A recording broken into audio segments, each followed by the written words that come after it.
I'm here with Dayna Martin, the community producer for Anarchapulco, and she's also an advocate for unschooling and peaceful parenting and has been for the past 20 years. I'd like to say you wrote the book on it because I think that's literally true.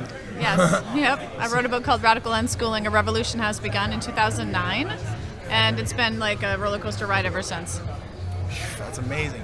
So all right, I guess let's talk about Anarchapulco. Let's touch on all that stuff for people who aren't familiar with. How'd you get involved with the conference and all that, and how'd you become, the producer? Well, I've been involved since its inception. So since the first Anarchapulco 5 years ago, Jeff Berwick interviewed me, and he said, "You're an anarchist," and I said, "I am."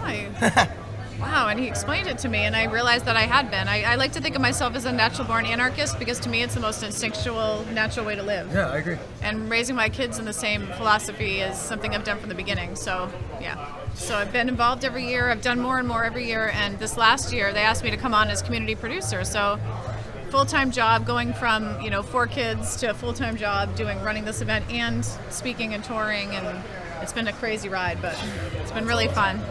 Yeah, so do you like doing all this? Because I basically watched, you basically interviewed pretty much every speaker pre through. I love pretty much all of that stuff.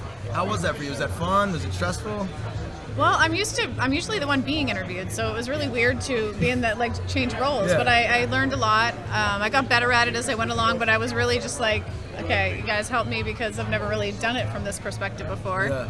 But I really grew as an advocate and a person, and as a woman doing that. So I really loved it by the last interview. I had it down, so it was awesome. good. Well, that's great. Well, you did a great job. I mean, I felt the vibe throughout. I was already coming regardless, but I could tell that you were definitely setting that sort of welcoming vibe for anybody who might be a little on the fence about this.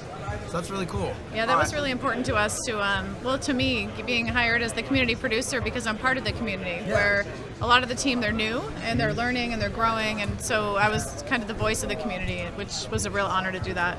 You did a great job. Thank you. Thank you, guys. Now, I want to get to another group, a community, I guess you could call it, that you are a voice for that I think not one gets a lot of heat, but even two is extremely necessary in my opinion for the anarchist movement and just for humans as a whole. Right. And that is the whole unschooling and peaceful parenting thing. So just to give you a little background about how I grew up, not to shit on mom and dad, I love you guys, but there was a lot of control and a lot of contract love. And sometimes some strife and some high emotions and don't do this or there'll be consequences type thing. Right. Can you describe your approach to parenting and how you do it differently? Yeah, sure. So peaceful parenting or radical unschooling, it has different labels, is a partnership-based parenting paradigm as opposed to the authoritarian paradigm. So my children have never been to school. I have 4 kids. They're 11, 14, 17, and 19. They've never been to school and they've never been punished, ever. No punishment. Never, but yet they're amazing human beings and they understand. We have such a good relationship. So when you don't have a dynamic of control, your kids don't fear you and they trust you when you give them information. So it's a matter of just discussing it how you would talk to anybody that you care about, whether it's a partner or a friend, and you treat kids with the same respect. You model it for them and they give it back to the world. So it's been a journey, but I can't wait for them to come next year. So they didn't come this year because it was my first year producing, and I was like, I'm not going to be able to be attentive to you. Yeah. And they also have been here so many times. They're just Anarchapulco, oh, I love it, but I'm so... It's mom's crazy party. She keeps dragging us there. Exactly. It gets bigger and bigger and bigger, and so they're going to come next year. That's awesome. Which I'm really excited about. So. That's cool, yeah. Wow, that's amazing. Yeah, because, from my experience, even in my own life, I grew up under that authoritarian model, but now, a little bit older, I try to not, anytime I'm interacting with a child, I try not to do that. For example, I teach children jiu-jitsu, which is a grappling martial art. It's so cute. 6 to 11-year-olds. That's awesome. And yeah, so they're not at the cognitive level where you can have these logical discussions and tell them things. You really have to come from the heart space, and they read that. You know what I mean? We have this one coach, Paul Sims. He's a great fighter, great dude, and he's even sweet. But he's all mental, so he's explaining them really you know what I mean. He's trying to brain to brain with them, and they give him that look, you know what I mean, that kid look. But yeah, if you come from the heart, kids feel that welcomeness, almost the same thing you did for Anarchapulco, and I feel they resonate to it, respond better. Totally. I found we had the Marsh home here. There was 68 orphans that came from the orphanage here, and they have this approach with the kids. They're just they're so peaceful, and nobody was running around screaming at the kids. They were all just hanging out and all just kind, loving people. Children will give the world what they receive. So if you're kind and loving to them, it's amazing how they reflect it back. But people don't realize that because they've been so controlled. the controlling and punishing and being angry with kids is just accepted. Yeah. So, but it's like dog training. It really is the way that the traditional parenting model is. So Yeah, it's Pavlovian. exactly, You know? exactly. Do the thing, get the treat, whatever the treat is. You know, the treat can be ice cream for the kid, or it could be a new video game, or the iPad. And then you get into this like system of what I like to call contract giving or contract love. Yeah. Where it's like, all right, I'll give you this, but there's, you have to do this. You know what I mean? Now this is a business instead of like a relationship between a parent and child. Right, and it's like like a bargaining. And it's external motivation. Like, if you don't do this, I'm going to like take away your freedom. Exactly, and then you just that fear. And it's completely. So it's not like a real dynamic of love or connection. And so radical unschooling focuses on love, connection, all of the things that parents want to do naturally and know how to do, but they've been so suppressed. So I love waking that up in people and say that you guys know how to do this. You knew when you were 3 years old that this was the right dynamic. So reawaken your inner knowing, and Really so it's been great with all these families here. We have so many kids here this year. It's amazing. Yeah, so I was many. here last year, and it was like everybody of age and stuff like that. But like, there's Gina Carr. Hi, Dope. Gina. She's about to give a speech on veganism. Yeah. But like, it's cool to see all the kids there, and they're just out and about. It's almost like, and like usually I'm from like the city. Everybody's freaking out. They got the kids in the stroller. Some of them got them on the backpack. Some of them got the leash. Yeah. God forbid. But kids are just walking around on the floor, just free to do whatever they want, and it's just like, it's so peaceful. Yeah, and I love how there's so many generations here. There's a lot of older people here this year and a lot of really young people. What do you think the age range is? Like 3 to like 95? Like 95, yeah. Gee, new babies, like from babies. We have all these generations together now, and that's the first year that this has really happened. Yeah. And it's really rounded out the experience for people and real community. It's a temporary intentional community here, and it works. It's amazing. Yeah, so. It's a case study. That's what I tell people. Anarchapulco is like a little mini case study of how you do this in real life. Exactly. And it just seems like if you come from, it's almost like so simple. You just don't try to control anything. Right. And then things flower. I mean, it's almost like, I feel like trying to sculpt this into like your perfect bonsai tree is just like not good for the life force of the energy. That's a good analogy. I like that. Yeah. And if you notice around the parents, when you're around the families here, nobody's angry, nobody's yelling at each other, nobody's controlling, nobody's disrespecting. They're all just in this wonderful, cohesive partnership, and I love it. So I'm doing my final talk up at the family camp today. That's awesome. Yeah, so I'm excited to say goodbye to everybody. And What's that going to be about?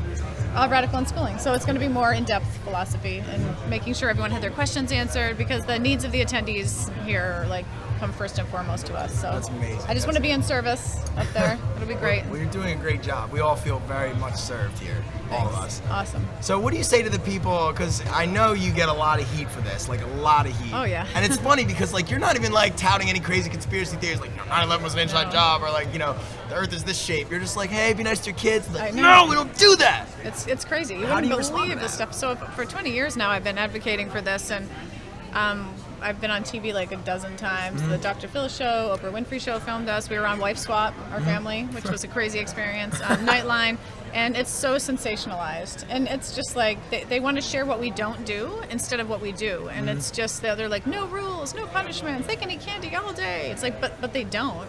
Yeah. Just like you don't. You have the same freedom I do, and we could eat candy and cookies all day, but when you have freedom, you find balance, and that's really, truly the philosophy. So over the years, the TV spots have gotten better and better, to the point where the last one we did was on the Jeff Probst show, and he was really accepting of it. He loved it. So I went from Dr. Phil, who was like, you guys are crazy. You're insane, and all the way to like 10 years later, Jeff Probst, who was like, this is amazing.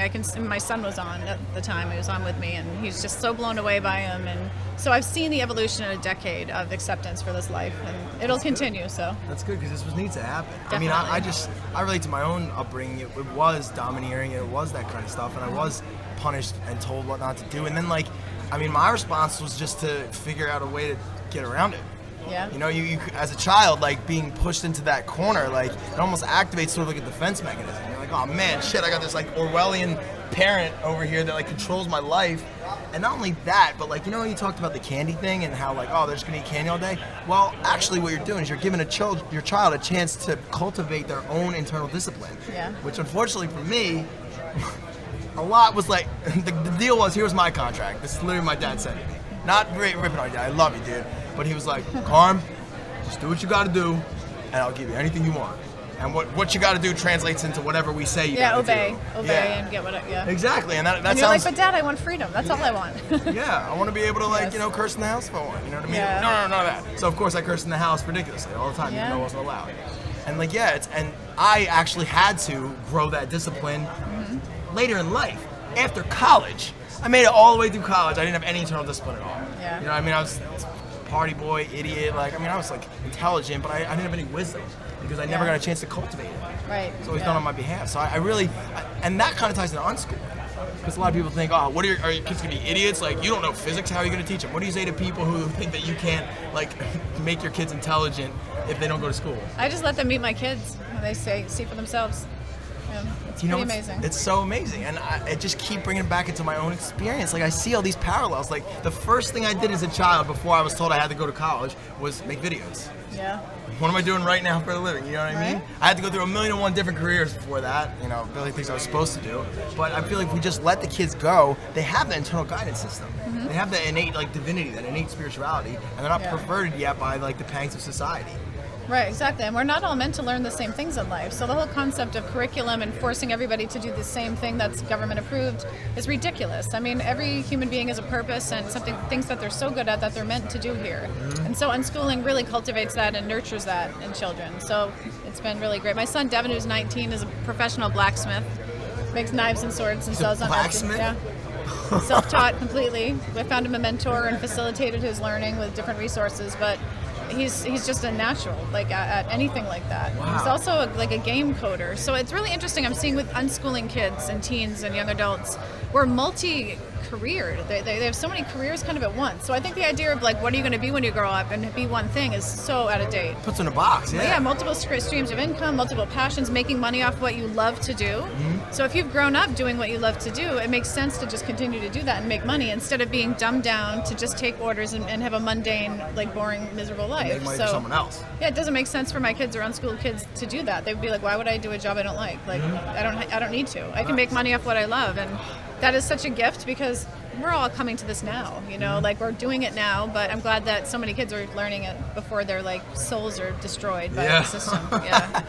Yeah, like they can just kind of right from the jump, you know, just get in here and just start working on their passions from day one. Yeah. And they'll just do that anyway. Yeah. But if they have a parent guiding them and allowing them, pushing them to follow that, that is one thing that my parents hooked me up with. They did see that I was really big into music. Yeah. Like I was always like, Mom, give me a guitar, I need to learn this shit. And she was like, all right, I will nurture that. And that did end up working out. I was in a band for 5 years, we toured the world type thing. Wow. But we'd probably been a lot more successful if I wasn't like being distracted by like all the shit I was studying in school and all that nonsense. Yeah. I was, you know, all the, I don't know how many hours a week I spend being told how to think. Yeah, and also like just like unhealthy behaviors that we developed because we were so controlled. We had a warped relationship with so many things because we wanted freedom, and so we'd overuse and overdo and party, and so many things were damaging to our souls, but they were a result of being controlled. Yeah. And once we had freedom, we went kind of crazy, you know, until we found balance. A lot of us can relate to that. We've had the same journey. Yeah, yeah, that sounds so, like horrifyingly familiar. Yes. And the idea is if you don't cultivate that almost like trauma of control, that like fear-based control,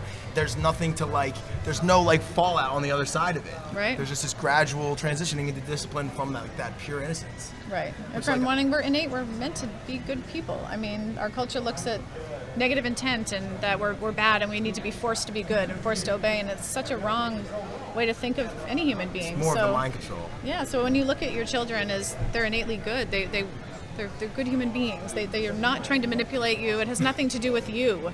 It's to do with themselves. And so, yeah, it's been an amazing journey, and it's my passion to help people with this. So I'm really happy to help anybody that wants to learn more about it and offer support. That's amazing. Well, guys, Dayna Martin is here for all of your questions and answers. She's got YouTube channels. She's all over the place. We have a conference in Philadelphia that we're just putting on, and actually inspired by this. I mean, I came here last year. We didn't have a company or nothing, and I was so enthralled by the community that we started filming. One thing led to another, one conference after another. Now we're filming in Anarchapulco in the States. Nice. Yeah, because, I mean, like Jeff said, the States is dry for stuff like this. Oh, yeah. It's dry as a wasteland. And, I mean, Philadelphia, it's like the home of the American Revolution or whatever. Yeah. Hopefully we can like reinvigorate some of these people to start opening themselves up to something. So if we can get you down there, I would love to have you speak and teach. I'll be there. When is it? September 14th? Yeah, I'll be there, and I'm not far from there, so I can drive. Where are you from? I'm New Hampshire. Oh yeah, you're right up the gut. I'll just cruise down the road and show up and have fun with you guys. That And teach sounds all these great. South Philly parents how to chill the fuck out. Yeah, sounds like a plan. Dayna, thank you so You're so much welcome. for everything. Thank you. Enjoy Thank the rest you. of your conference. All right, we have one more full day. Everybody have fun. We can't wait to like show you the rest of the night. We have some surprises, so thank you guys. All right. All right.